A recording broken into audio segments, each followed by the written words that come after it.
Hello dear students, welcome to the magic minds. आज से हम लोग इंटरमीडिएट का बायोलॉजी का कंप्लीट सिलेबस शुरू करने वाले हैं। यहाँ पर आपको नीट का कंप्लीट सॉल्यूशन भी मिलेगा।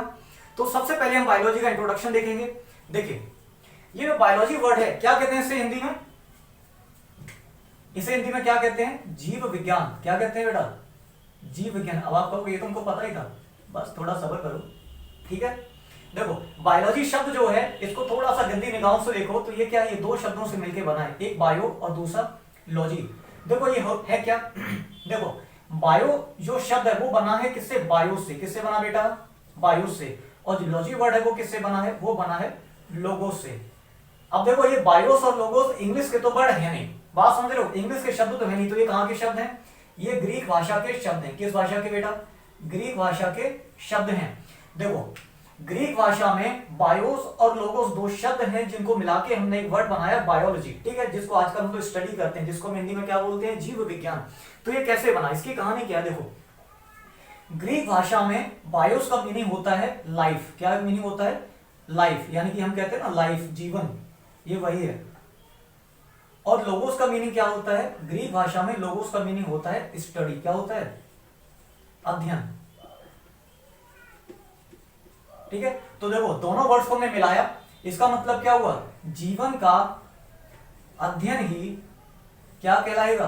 जीव विज्ञान, ठीक है। Study of life is known as biology. काफी सिंपल है, ठीक है। नाम से ही में क्लियर हो रहा है, जीव विज्ञान, जीव का ज्ञान, यानी कि जीवों का अध्ययन जो करेंगे वही आपका क्या कहलाएगा? जीव विज्ञान। एक ऐसा विज्ञान जिसमें हम जीवों का अध्ययन करते हैं। किसका बेटा? किसका अध्ययन करते हैं? जीवों का, ठीक है। हमको बायोलॉजी की डेफिनेशन तो समझ आ गई कि जीवन का अध्ययन ही क्या कहलाता है? जीव विज्ञान कहलाता है। सिंपल सी बात है भाई, जीवों का ज्ञान, जीवों का अध्ययन, जीवों के बारे में जानकारी इकट्ठा करना ही क्या कहलाएगा? जीव विज्ञान कहलाएगा।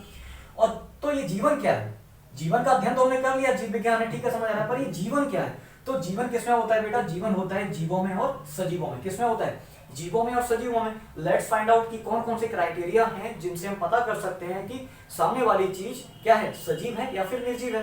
तो there are some set of parameter, there are some biological process, कुछ बायोलॉजिकल प्रोसेस, कुछ जैविक क्रियाएं ऐसी हैं जिनको आधार बनाकर हम ये तय कर सकते हैं कि सामने वाली चीज, जो हमारे सामने कोई भी बॉडी है, वो क्या है? वो सजीव है या फिर वो निर्जीव है। देखिए कैसे, कौन कौन सी जैविक प्रक्रियाएं हैं। सबसे पहले क्या आएगा?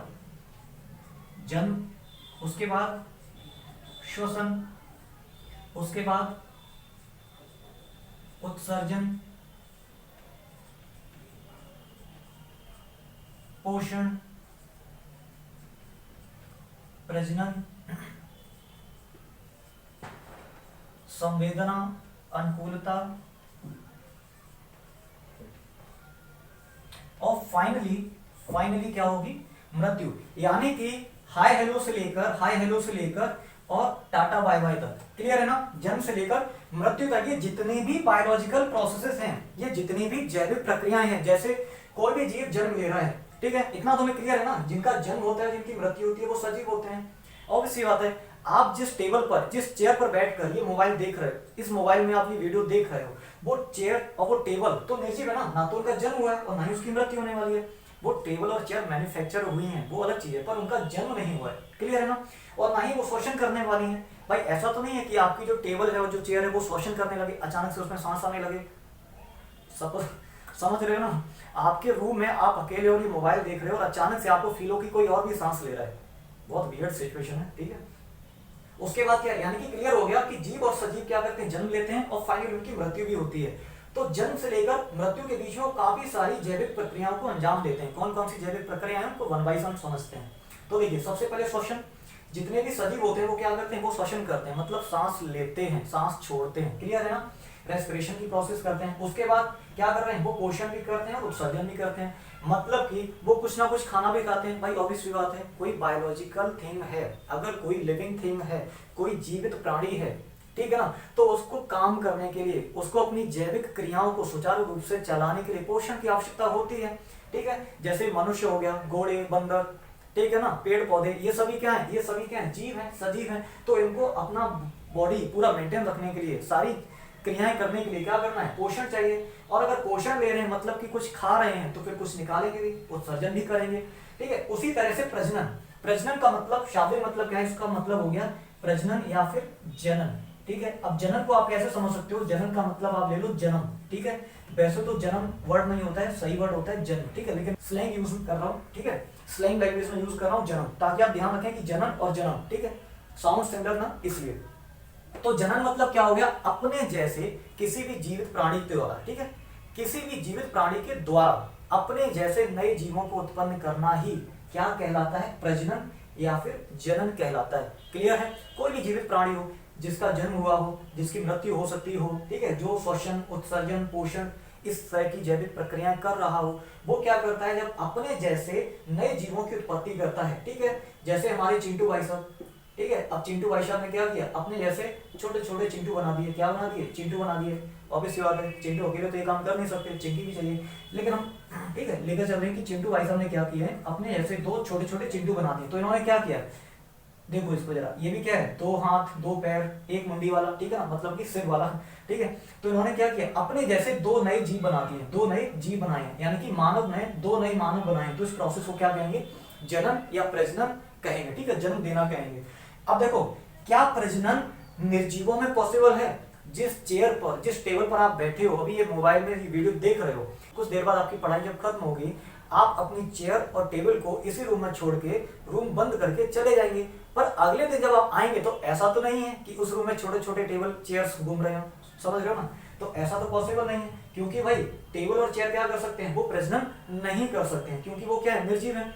तो जो चीजें जन्म होती हैं, जिनका जन्म होता है, जो श्वसन करती हैं, उत्सर्जन करती हैं, पोषण करती हैं, प्रजनन या जनन करती हैं, वो सभी क्या कहलाती हैं, जीव या सजीव कहलाती हैं। और जिनमें ये सारी बायोलॉजिकल प्रोसेस नहीं होंगी, वो निर्जीव हो गए। बहुत सिंपल है। उसके अलावा कुछ और भी प्रोसेस हैं, कुछ और भी जैविक क्रियाएं हैं। जैविक क्रिया मतलब जीवों में होने वाली क्रिया। ठीक है, संवेदन, संवेदन मतलब सेंसिटिविटी, संवेदना। संवेदना किसमें होगी? ऑब्वियस सी बात है, जीवों में ही होगी। आप चेयर पर धड़ाम से हथौड़ा मार दो, कुछ फर्क पड़ेगा? आपने लिया हथौड़ा, थोड़ा वाला नहीं, आपने लिया हथौड़ा और मार दिया अपने चेयर पे, उसको कोई दर्द होगा? कहीं से कोई आवाज आएगी? आपने जिस टेबल पर हथौड़ा मारा था, ठीक है, टेबल से तो कोई आवाज नहीं आई थी, लेकिन उसी टेबल पर अपना हाथ रखिएगा और फिर उसके बाद हथौड़ा मारिएगा, ऐसा कीजिएगा मत। ठीक है, तो आवाज जरूर आएगी। ठीक है, क्लियर है ना? इसका मतलब क्या है, जो निर्जीव चीजें होती हैं उनमें सेंसिटिविटी नहीं होती है, उनमें संवेदनाएं नहीं होती हैं, बट जो लिविंग थिंग है, जो सजीव है, जो जीव है या सजीव है, उनमें सेंसिटिविटी या संवेदनाएं होती हैं। जैसे आप अपने मोबाइल को चार्जिंग पे लगाने के लिए जा रहे थे और चार्जर की जगह गलती से आपकी उंगलियां सॉकेट में चलेंगी, तो फिर क्या होगा? अचानक से आपका हाथ दूर हटेगा ना। ऐसा तो नहीं कि आप सोचोगे ओहो मेरा हाथ सॉकेट में चला गया, चलो हटा लेता हूं, ऐसा तो नहीं होगा ना। ठीक है, अपने आप ही हट जाएगा। क्यों? क्योंकि हमारी बॉडी में सेंसिटिविटी है। उसके बाद क्या है? अनुकूलता, अडेप्टिवनेस, यानी कि कोई भी जीव होता है वो क्या करता है, आसपास के वातावरण के अनुसार, यानी कि जो भी सराउंडिंग्स है उसके अनुसार खुद को ढालने की कोशिश करता है, उसी को हम क्या कहते हैं? अनुकूलता। क्लियर है ना? और फाइनली क्या होती है? टाटा बाय बाय, मृत्यु हो जाती है। ठीक है, तो इसका मतलब क्या हुआ, हाय हेलो से लेकर, जन्म से लेकर और टाटा बाय बाय तक, यानी कि मृत्यु तक जितनी भी जैविक प्रक्रियाएं करी हैं, श्वसन, उत्सर्जन, पोषण, प्रजनन, संवेदन, अनुकूलन, इन सभी जैविक क्रियाओं को सम्मिलित रूप से हम क्या कहते हैं? जीवन कहते हैं। क्या कहते हैं बेटा? जीवन कहते हैं। बात समझ आ रही है ना? जन्म से लेकर मृत्यु तक जितनी भी जैविक क्रियाएं करी हैं, वो क्रियाएं जो सिर्फ जीवों में संभव है। ठीक है, अब ये सारी क्रियाएं रोबोट में तो पॉसिबल नहीं है कि रोबोट सांस लेने लग जाए या फिर रोबोट अपने ऐसे नए रोबोट बनाने लग जाए। ठीक है ना, ऐसा तो पॉसिबल नहीं है। तो जिन जीवों में, ठीक है ना, जो ये जैविक क्रियाएं दी गई हैं, ये जैविक क्रियाओं को सम्मिलित रूप से हम क्या कहते हैं? जीवन कहते हैं। और मजे की बात क्या है कि जन्म से लेकर मृत्यु तक के ये जो समय अंतराल है, ये जो समय अंतराल है, टाइम ड्यूरेशन है, इसी को हम क्या कहते हैं? इसी को हम कहते हैं जीवन काल। क्या कहते हैं बेटा?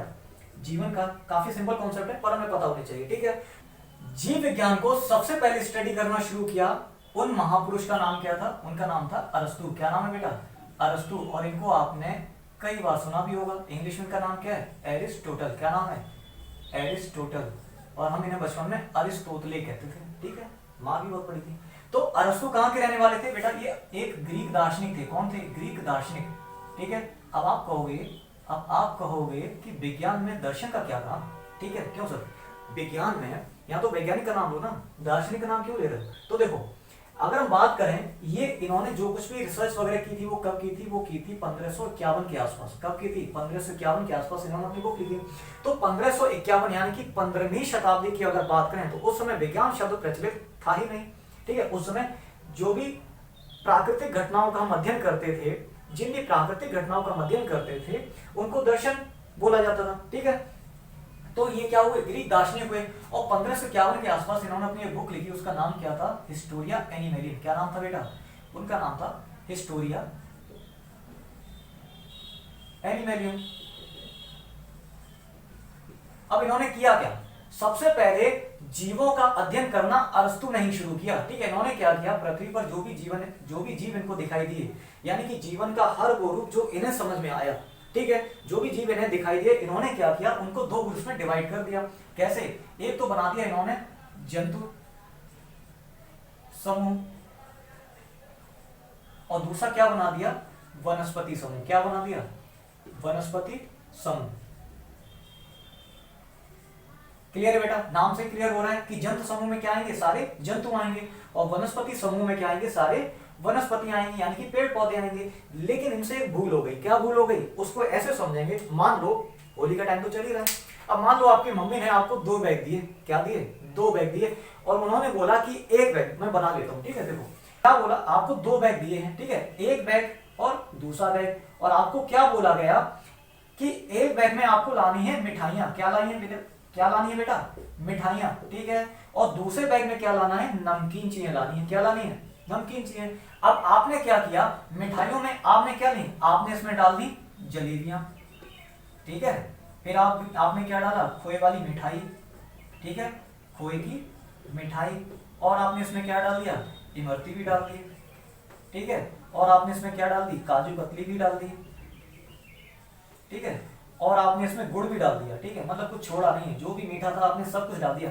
अरे ये कैसे बोल सकता हूँ? आपने रसगुल्ले भी डाल दिए। ठीक है, पानी तो आना चाहिए भैया मुंह में, बायोलॉजी पढ़ रहे हैं हम। ठीक है ना? तो देखो, आपने जितना भी मिठाई के नाम पे जो कुछ भी बाजार में मिल रहा था, बिक रहा था, आपने सब खरीदा और सब मिठाई वाले पैकेट में डाल दिया। गलत तो कुछ किया भी नहीं, लेकिन फिर भी गलत कर भी दिया। कैसे? देखो, जब आपने सब चीजों को इसमें डाला तो जब घर तक ले जाएंगे तो होगा क्या? ये तो हलवा बन जाएगा। समझ रहे हो ना? जलेबियां भी इसी में है, खोए की मिठाइयां भी इसी में, इमरती भी, रसगुल्ले, काजू कतली, समझ रहे हो ना?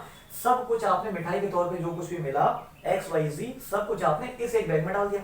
उसी तरीके से सिमिलरली नमकीन में जो कुछ भी मिला, नमक, ठीक है ना, कुरकुरे, टकाटक, जो कुछ भी इमेजिन कर सकते हो, समोसे, सब कुछ आपने क्या डाल दिया? इसी में डाल दिया। समझ रहे हो ना? तो होगा क्या? घर तक जाते जाते सब कुछ हलवा बन जाएगा, और हलवा तो आपसे मंगाया नहीं था।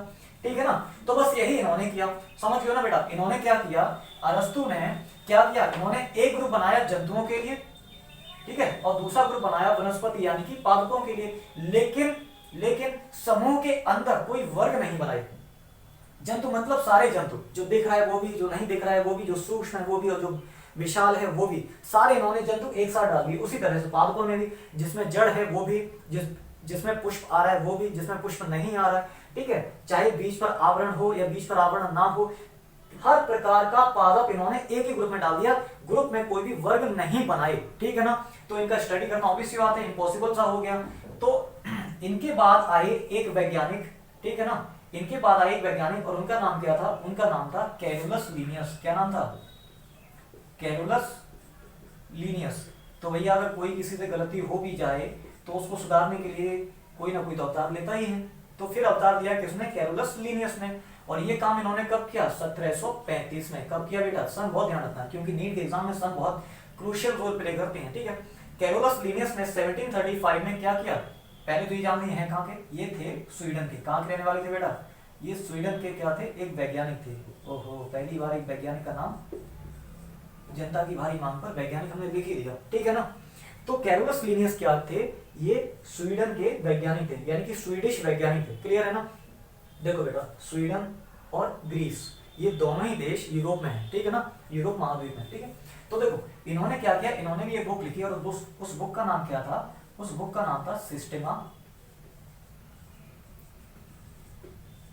नेचरी, ठीक है ना। अब आप कहोगे नेचर ऐसे क्यों लिखा है, क्योंकि भाई वहां की लैंग्वेज में ऐसे ही लिखा जाता है, ठीक है। तो सिस्टमा नेचरी इन्होंने एक बुक लिखी, ठीक है, और इन्होंने भी सेम काम किया जैसा कि अरस्तु ने किया था। इन्होंने भी पृथ्वी पर पाए जाने वाले समस्त जीवों को दो ग्रुप्स में डिवाइड किया, दो समूहों में, दो जगतों में डिवाइड किया। कैसे, देखो, एक का नाम रख दिया इन्होंने जंतु जगत,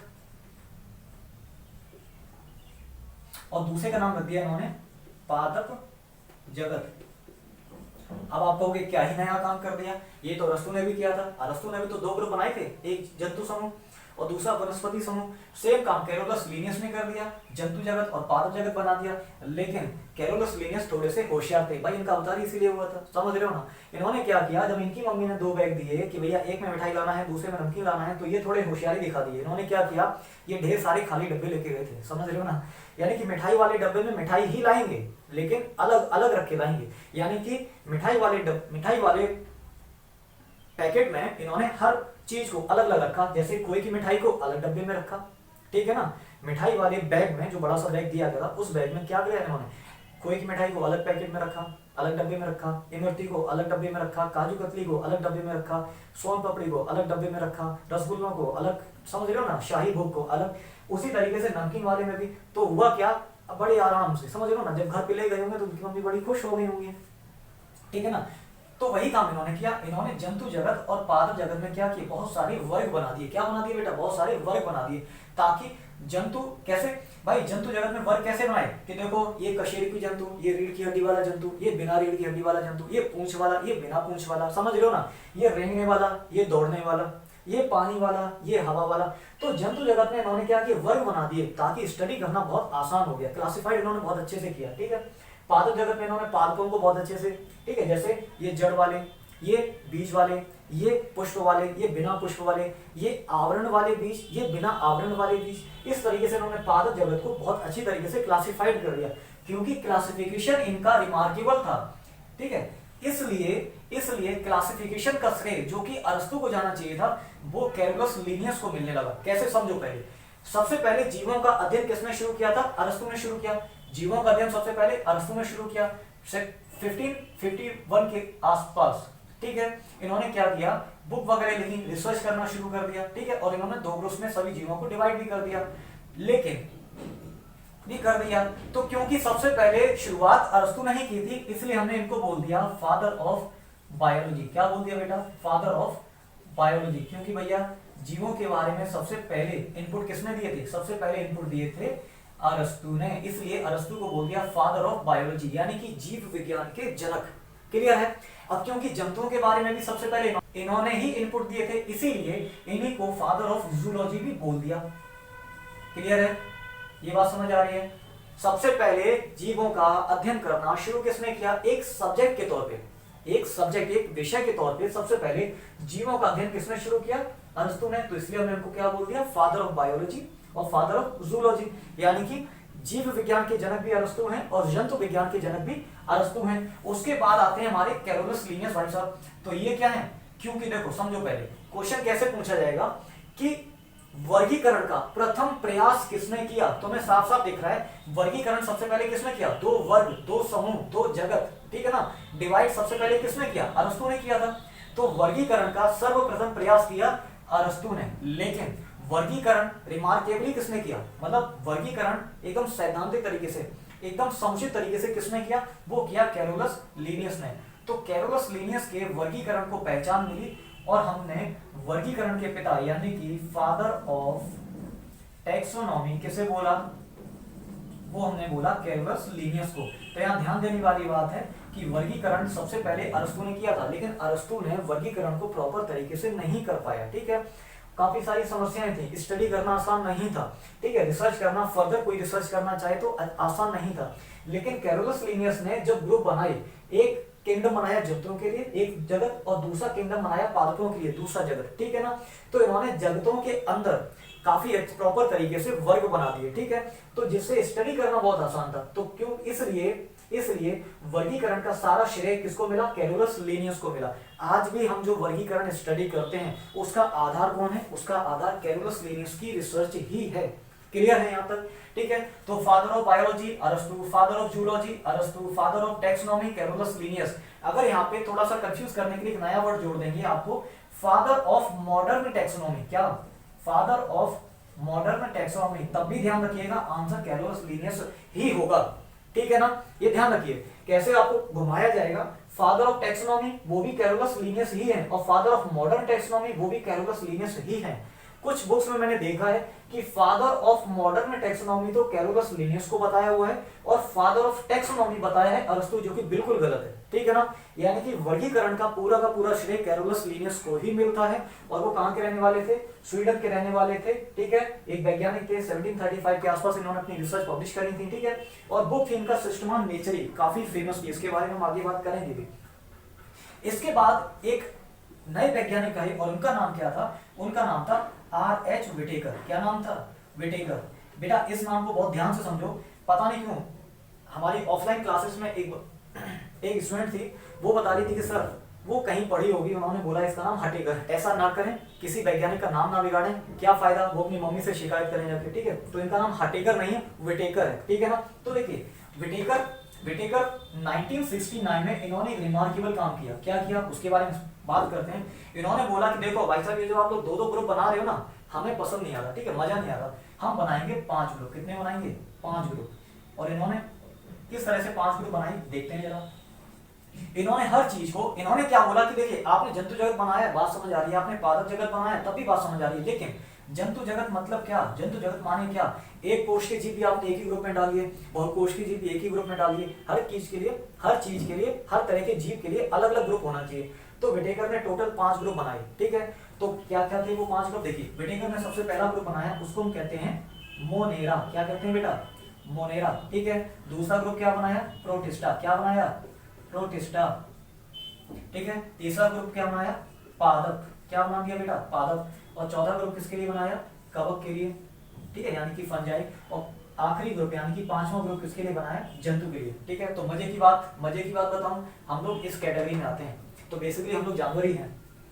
हंसो मत, अगर मैं हूं तो आप भी हो। ठीक है, हम सभी लोग क्या हैं? जंतु कैटेगरी में आते हैं, यानी कि एनिमल्स हैं। ठीक है, we are proud to be animal. ठीक है, चलो, तो 5 ग्रुप बनाए। कैसे?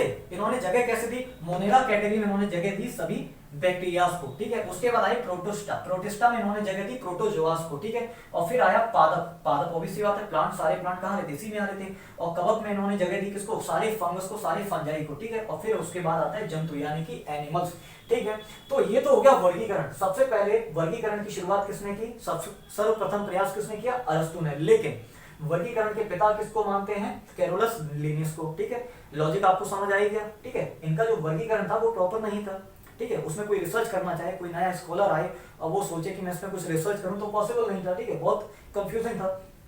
कैरोलस लिनियस ने वो प्रॉब्लम खत्म कर दी। उसके बाद आई विटेकर, उन्होंने तो ग्रुप ही बना दिया अलग। ठीक है ना, सारा टेंशन ही खत्म। ठीक है, तो चलो भाई यहां तक तो हो गया हमारा ग्रुप। अब देखते हैं जरा, ये जो विटेकर ने 5 ग्रुप्स बनाए हैं, ठीक है ना, तो इतना तो क्लियर हो गया, पृथ्वी पर जितना भी जीवन है, जीवन का हर एक ग्रुप इन्हीं 5 ग्रुप्स में होगा, या तो मोनेरा, प्रोटिस्टा, पादप, कवक या जंतु। भाई हमारी पृथ्वी पर जीवन नाम की जो भी चीज है, हर वो चीज जो जन्म ले रही है, मृत्यु को प्राप्त हो रही है, जन्म और मृत्यु के बीच में जैविक क्रियाएं कर रही है, जैसे कि श्वसन, उत्सर्जन, पोषण, प्रजनन, संवेदन, ठीक है, अनुकूलन, ये सभी जैविक प्रक्रियाएं अगर किसी चीज में है, मतलब कि अगर वो जीव या सजीव है, तो वो इन्हीं 5 ग्रुप्स में होगा, इनके अलावा तो कहीं और हो नहीं सकता।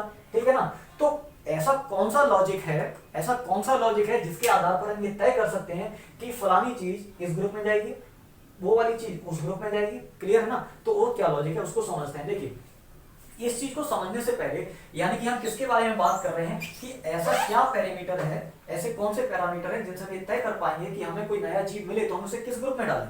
ठीक है, क्या वो मोनेरा होना चाहिए, क्या वो कवक होना चाहिए, तो कैसे पता करेंगे? सबसे पहले समझो कि जब भी कोई जीव मिलता है हमें, तो हम सबसे पहले क्या देखेंगे? देखो, इसको ऐसे समझो कि जो हमारी कोशिकाएं होती हैं 2 तरह की होती हैं। मेजरली कोशिकाएं कैसी होती हैं? 2 तरह की होती हैं।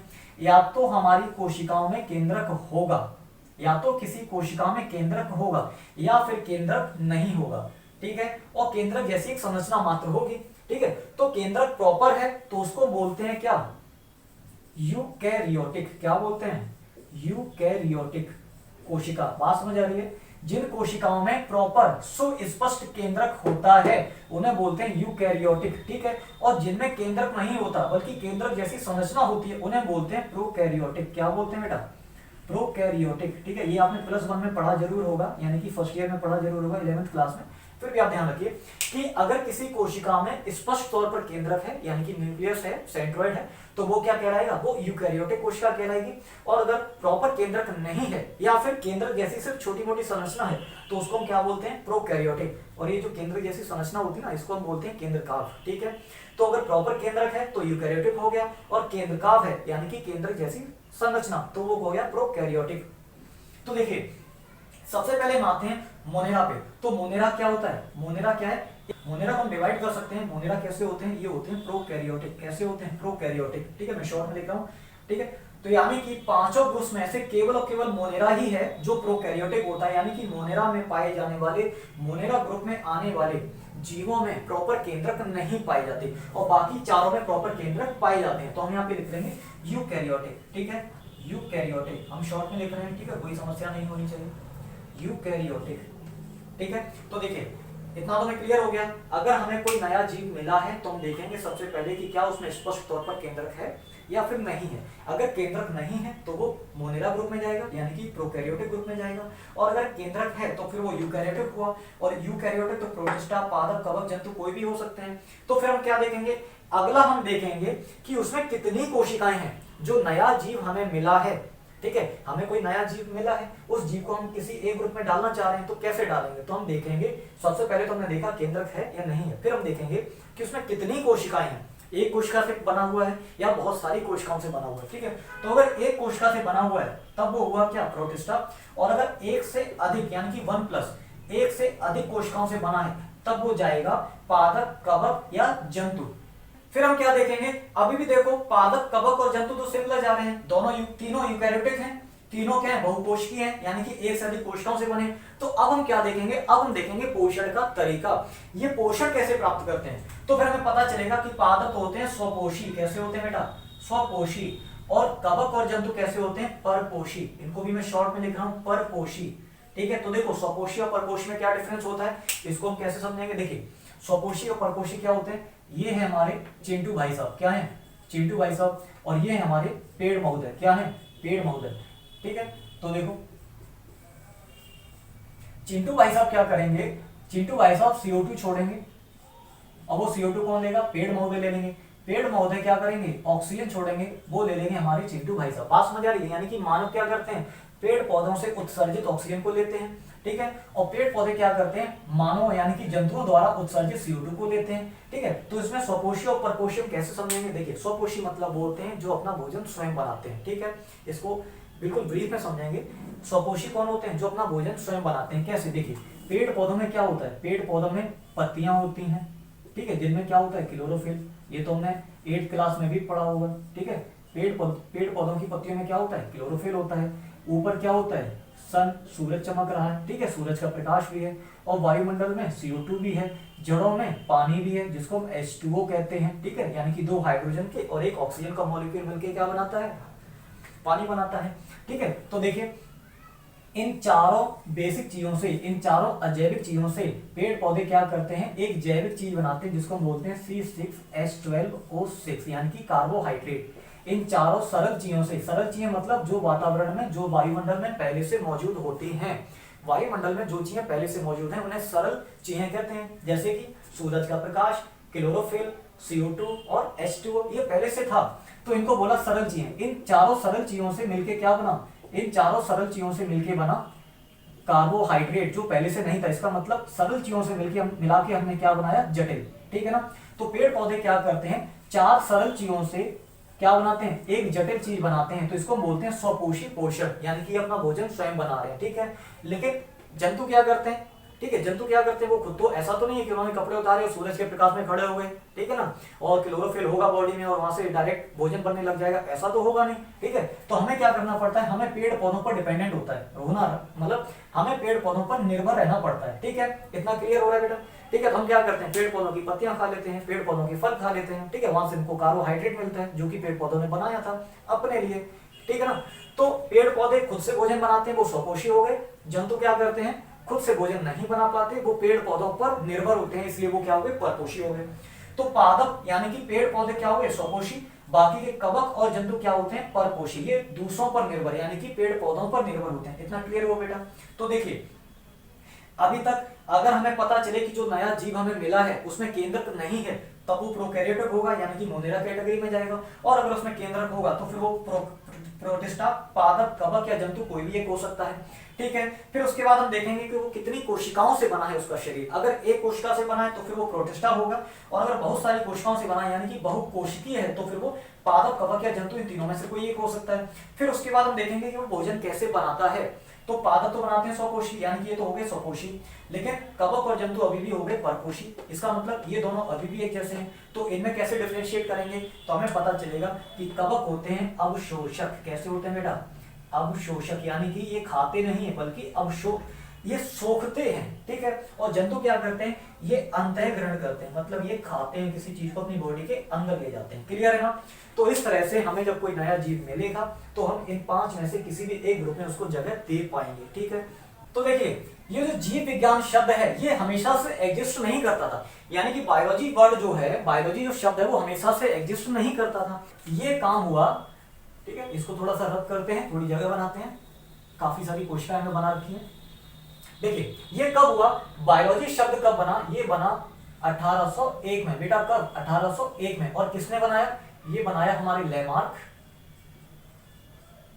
और ट्रेविरेनस, ये 2 महापुरुष थे।